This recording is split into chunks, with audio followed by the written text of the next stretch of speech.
घंटाघर के पास एक बूढ़ा बूढ़ी एक छोटा सा ढाबा चलाते थे।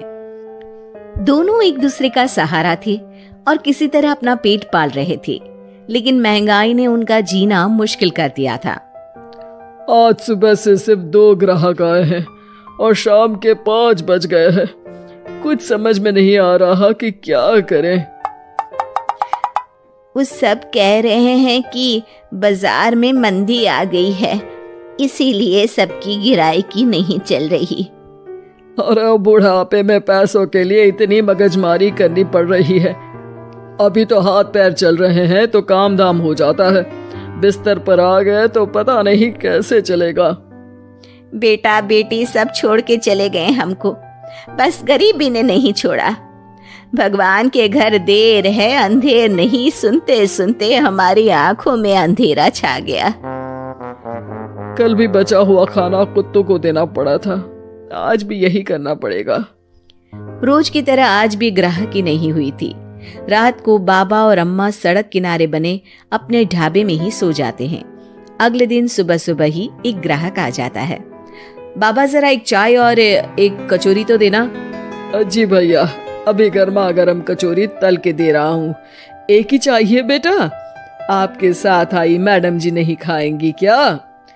नहीं नहीं, मैं ये सब रोड की चीजें नहीं खाती हूँ, आप इन्हें ही खिला दो। और जल्दी करो ना, रितेश मूवी जाने के लिए लेट हो रहा है। अरे बाबा, लाल चटनी ज्यादा डालना। हाँ। लेकिन उसके बाद फिर पूरे दिन कोई ग्राहक नहीं आता और फिर से सारा खाना वेस्ट हो जाता है। ये सिलसिला कई दिनों तक चलता है और तभी एक दिन एक लड़का वहां अपना मोबाइल लहराते हुए पूछता है, हेलो दोस्तों, कैसे हैं आप सब? ठीक ही होंगे, मैं भी ठीक हूँ। और आज हम हैं किशनगंज के बाबा के ढाबे पर। चलिए देखते हैं कि बाबा क्या क्या बनाते हैं। बाबा, तो आज क्या खास बनाया है आपने? अरे भैया जी, आज ये समोसे बनाए हैं, कितने बांध दूं आपको? हाँ भैया जी, लाल चटनी के साथ बहुत अच्छे लगेंगे, ले लीजिए ना। ये देखिए दोस्तों, समोसे को बांध कर दिखा रहे हैं और ये लाल चटनी को देख के तो मुंह में पानी आ गया। आज तो मजा आ जाएगा, आइए चखते हैं दोस्तों। लड़का समोसा चखते ही तारीफों के पुल बांध देता है। वाह वाह वाह, मजा आ गया, इतना अच्छा समोसा मैंने तो कभी नहीं खाया। आपको यहाँ जरूर आना चाहिए और ये समोसा जरूर खाना चाहिए। और एक चीज, ये देखो, ये रोड साइड पर इनका ढाबा है, इनकी हेल्प तो होनी ही चाहिए।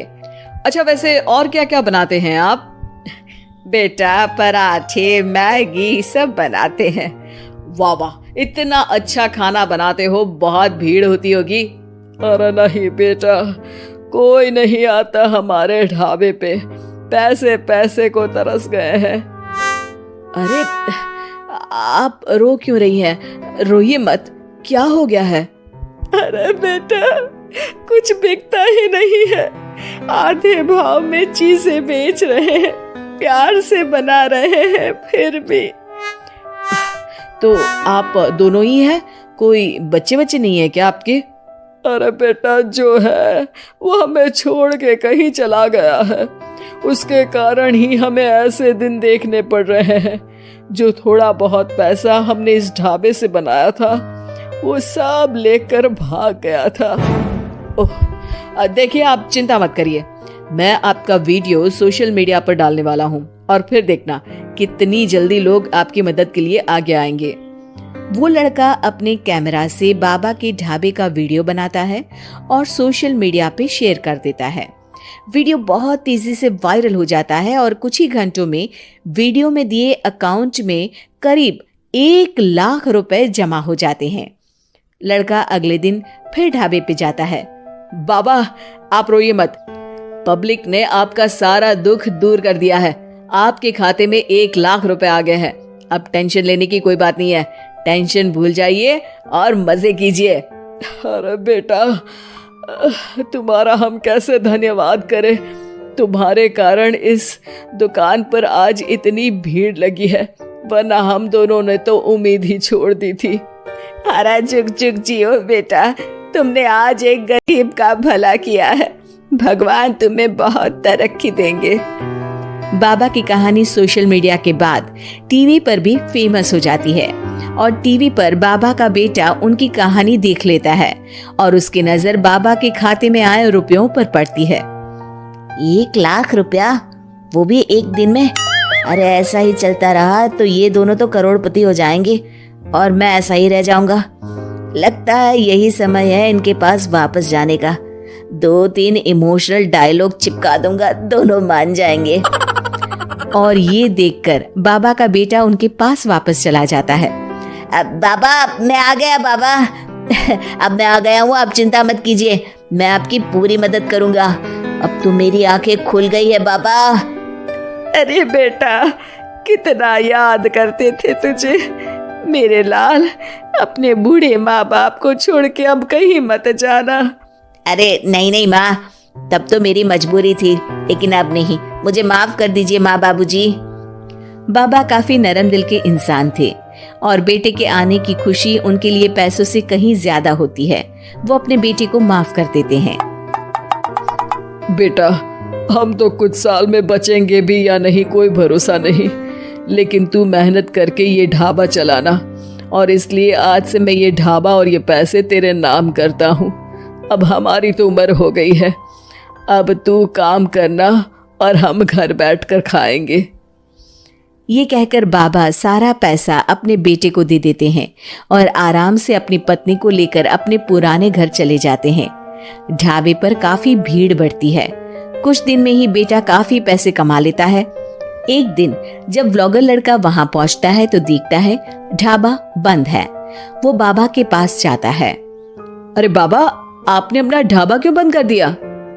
ढाबा बंद नहीं तो? वो लोग वहां जाते हैं तो पड़ोसी बताते हैं कि ढाबा तो पिछले 4 दिन से खुला ही नहीं। बाबा ढाबे को अपने पास रखी चाबी से खोलते हैं तो देखते हैं कि ढाबे में एक बर्तन तक नहीं है। बाबा सर पकड़कर बैठ जाते हैं। हमारे बेटे ने हमें फिर से बर्बाद कर दिया। पर हमारे पास तो वापस बर्तन खरीदने तक के पैसे नहीं है। बर्तन भी बेचकर खा गया होगा नालायक। बाबा आप चिंता मत करो, आप काफी फेमस हो, लोग फिर से आपकी मदद कर देंगे। बस इस बार अपने बेटे को दूर रखना ढाबे से। अब की बार बाबा ढाबे पे एक बोर्ड लगवाते हैं जिस पर लिखा है सिर्फ बाबा का ढाबा। ये सिर्फ क्यों लिखवाया है जी? ताकि अपने बेटे को पता चले कि ये सिर्फ उसके बाबा का है, उसके लिए अब यहाँ कोई जगह नहीं।